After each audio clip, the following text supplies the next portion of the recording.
Hey, so I thought I'd just film another one of these. I've refilmed this a lot of times, but I keep filming it as if it's gonna go public straight away, but it's not. I don't think it is anyway.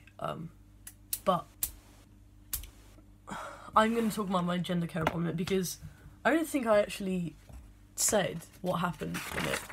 I don't think I mentioned to anyone how it went, like, in detail. So before I went, I was very sort of, oh, my hair's a mess, I haven't done it yet today. I've got a haircut, but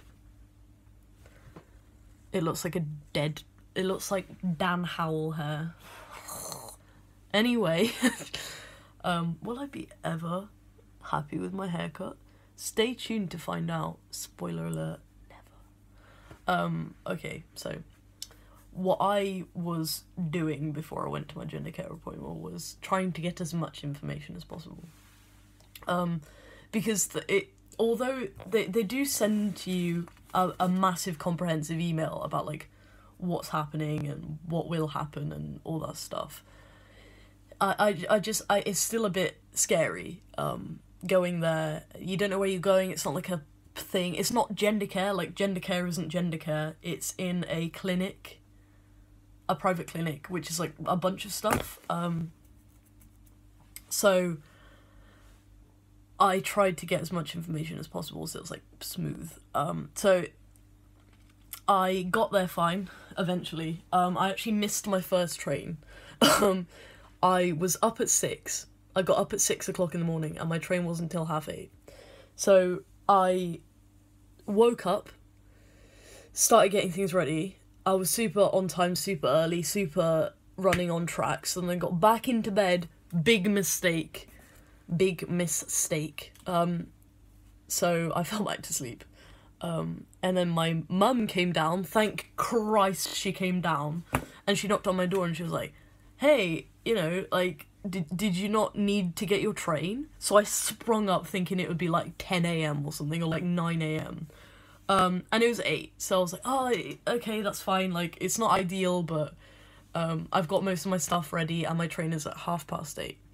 And I live only, like, I'm gonna say 10-15 minutes away from the train station, and it was, like, just before 8, so, like, I had 15 minutes to just, like, get my shit together. And most of my stuff was ready, because I'd got it ready the night before, and I was doing stuff at, like, 6 o'clock when I was supposed to be awake. So I was on time, and I left the house at exactly 1:15, and my train was 8:29, so I was like, oh, it's fine, like, and then I had this thing where I was like, oh, what if I don't have everything? What if I was just checking that my, like, deed poll was there, my phone charger, everything, like, I was just having a freak out. So, like, I checked everything was there, and it was, because I'm not an idiot. So that was fine. And I left the house, and I was chatting to my parents, I was waving goodbye, and then I got to the end of my road, and I checked my phone. And it was 8:21, and my train is at 29. I had 8 minutes to get to the train station, which is 15 minutes away. Rest in peace. So I was like, holy shit. I started running, I was, like, panicking, I was like, so, like, I was sprinting. I sprinted, like, half a mile, which was disgusting. I nearly keeled over. I was like, like, I was proper in oxygen debt. So I finally arrived at the train station, and, like, I saw my train, I was like, I didn't even get my ticket, so I was like, fuck it, I'll just show them it on my phone, because I did it with the app. So I was like, and then I got there, and the doors were, like, right in front of my nose. And of course you can't get it on, you can't open them, like, once they're shut, and I'm not gonna be that asshole who, like, tries to pry open the doors and, like, delays all the people and gets in trouble. Like, I'm not gonna do that. So I just sort of took a step back, I was like, ugh. But luckily, this is one tip I will give you. If you've got, like, a really important thing to go to, or if you've got, like, a really thing that you can't miss, one, leave earlier than you're meant to, which I did. My appointment was midday, and I was due to get into London at, like, barely 10:30, so, like, I had bare time to get there. So it was fine. I booked a ticket, which was like, you know when you book a ticket and it says also available on these trains, and then like, you know. So I booked that purposely because I knew that like something was bound to get wrong, you know, to go wrong. So I got on a train that was like 10 minutes later, but it got into London an hour later than my other train, which was like transphobic. So yeah, I was like, oh fuck. So then, you know, I had time. I sat down, caught my breath, had a sip of juice. I went and got my tickets. I went and collected them from the machine because I had time now. And then I went over to the other platform and got on my later train. And because that had extra stops, it took longer to get into London. But getting there was easy because I had all the directions and stuff like written on here. It's not on the page, it's there. I had everything written on there, and I had not used my cell phone data, so I had like plenty of data. So if I needed to pull up maps or something, I've got an iPhone, so it's like fairly easy. If I needed to pull up maps or something, I could use my internet if I needed to. I could like Google stuff easily if I needed to. So like, and I had my charger with me. So just think about those things if you're going, especially if you're not from London and you don't go to London very often. It can be very like, you need like technology to help you. So take chargers, take your phone, like make sure it's got plenty of battery, make sure it's got plenty of data left, or you know, even if I've got one of these, which is like a I don't know if that's something you can't see. It's like a 4G thing, so if you run out of 4G, you can just plug your phone into it and it'll give you extra data. So like if you got one of them, take it with you just in case. But yeah, anyway, so I had all the directions. I had spoken to every single person I knew that had gone to Gendercare and like how to get to it, what it looks like, what the clinic looks like, etc. And they were all very helpful. I googled it a lot of the time, screenshotted all the information, so like worst case scenario I could just say, oh, you know, hi, excuse me, could you just help me get to here, and like, you know, I've got the road name and everything. So like I suggest doing that as well. What else? Oh, there's another thing I was meant to say. Whatever. I don't think it was very important. But yeah, just make sure you know where you're going and stuff like that. So my train got in at 11:15 and my appointment was midday, so I had time to get there. So I consulted my tube map and got the tube as close as possible, and then I hopped out. It was like a 10-minute walk. I got there with plenty of time. I got there at like 2:45. So I had plenty of time. Another thing I want to say is I watched, prior to my Gendercare appointment,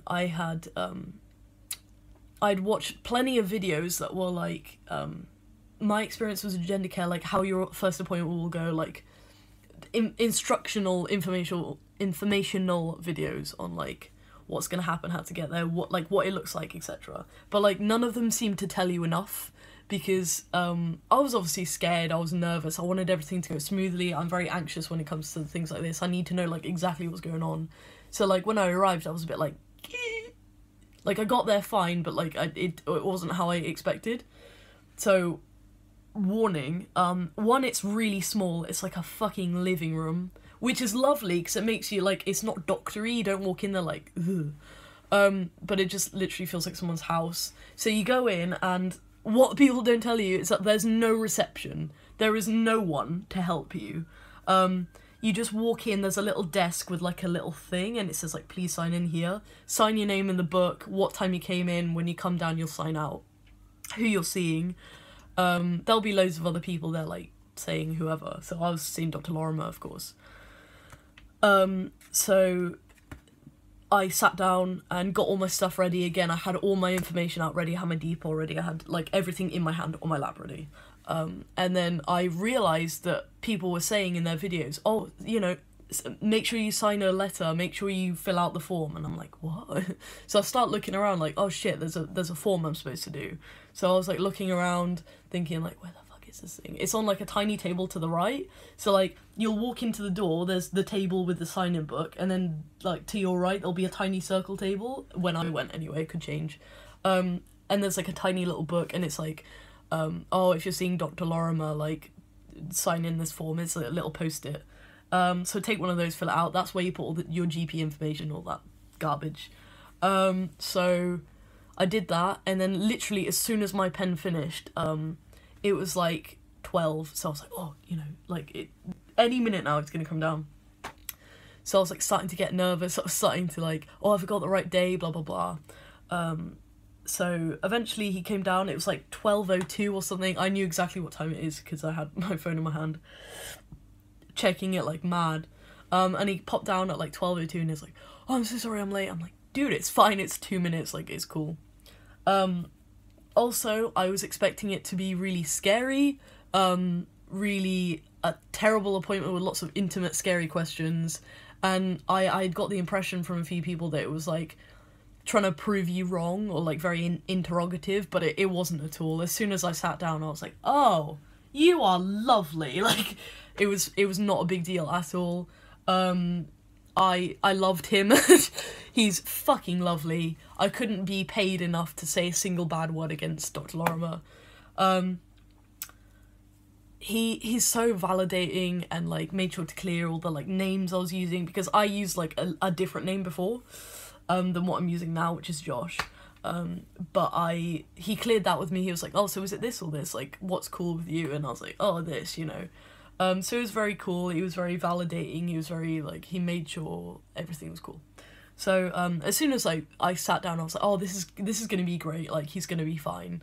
Which it was. There was no intimate questions. There was no scary questions. There was no... The only thing that, like, was brushed on really lightly was, you know, like, because I had a relationship in the past, it was, like, theoretically speaking, which I appreciated, because, you know, theoretically speaking, if there was or is any intimacy that's gonna happen or has happened, is there any nakedness on your behalf? And I was sort of like, absolutely not, you know, like, obviously answer appropriately to you. Like, they're not gonna judge you at all. It's not, like, they just need to know how, like, your relationship with your body. So I said, you know, no, which sort of led into, well, why? And I sort of said, well, this, I have this kind of dysphoria, this prevents me from doing this, blah, blah, blah. Answer appropriately to you. I answered appropriately to me. Again, they're not there to trip you up. They're not there to go, oh, CC or not. Do you know what I mean? They just want to, like, know what's going on. So be honest with them, you know? And obviously they're lovely. Like, you don't need me to tell you to be honest with them, because when you sit down, you will want to, because they're just the practice is full of those kinds of people. So yeah, like that, it was really, really good. And I've got this letter about telling me what to do next. It's crinkled as fuck because I'm terrible. So I got to send my blood tests as soon as I get here. Got to make an appointment with Mr. Dr. Seal. And because he's the endocrinologist, and obviously normally you start tea before you see him, and then obviously, so yeah, that's what's happening. That's all I've got to do. I've got to just make the appointment and send my blood tests, and Lorimer gave me a diagnosis for gender dysphoria. I'm getting my passport letter sorted to get my gender marker changed, and yeah, obviously all my social transitioning, like, there's a little checklist here, so things you need to do: arrange blood tests, and then it tells you, like, what you need, which I've already done. Look, the bruise is still there. Make an appointment with Dr. Leighton Seal, which I will do. You get in touch with his secretary or something, yeah, private secretary, and you do that through email. Move forward with social transition. Obviously, I'd already done that, so it's not ticked. I'm already out to everybody apart from one auntie that I still need to tell. Investigate making an official name change. I've already done that. So again, like, even if you haven't done all of this stuff and you go to your appointment, it's not a big deal. They won't just be like, oh, piss off. Like, they advise you on what to do. So obviously I've done that as well. And make a second appointment with, obviously, like, if and when you need it. And then obviously he'll write down if you need to do something extra. And then it says what happens next. The report usually takes 2 to 3 weeks. So in about 2 weeks, I'll be expecting an email report. It can take longer when it's busy periods, or obviously if Seal is on holiday. he can't go over my blood test, which I appreciate. Like, obviously I'm in a rush, but I get it. Yeah, it just says, like, time frames and stuff, which is super fine. Super fine. And obviously I was talking to Dr. Lorimer about, like, time frames. Obviously I'm going to uni this year in September. It's nearly May now, so, you know, I want some changes before then, which will be nice. And obviously he was very understanding of that. He actually brought it up. He said, oh, so you would like, ideally, some changes before then. I was like, yeah, absolutely. So, yeah, that's where we're at now. I will probably make a more in-depth video. This is 15 minutes. But I will make another more in-depth video about, like, when I get the report through. Because I can't remember off the top of my head every single thing we spoke about. And I want people to be prepared. So I will go through my report when I get it. And I'll just talk about how things went and what sort of questions he asked me, which are not prying or bad or in any way, really. So, yeah, so that's that. And I will update you guys as and when what is going on? I've got hiccups. I'll update you guys as and when things change, so peace out.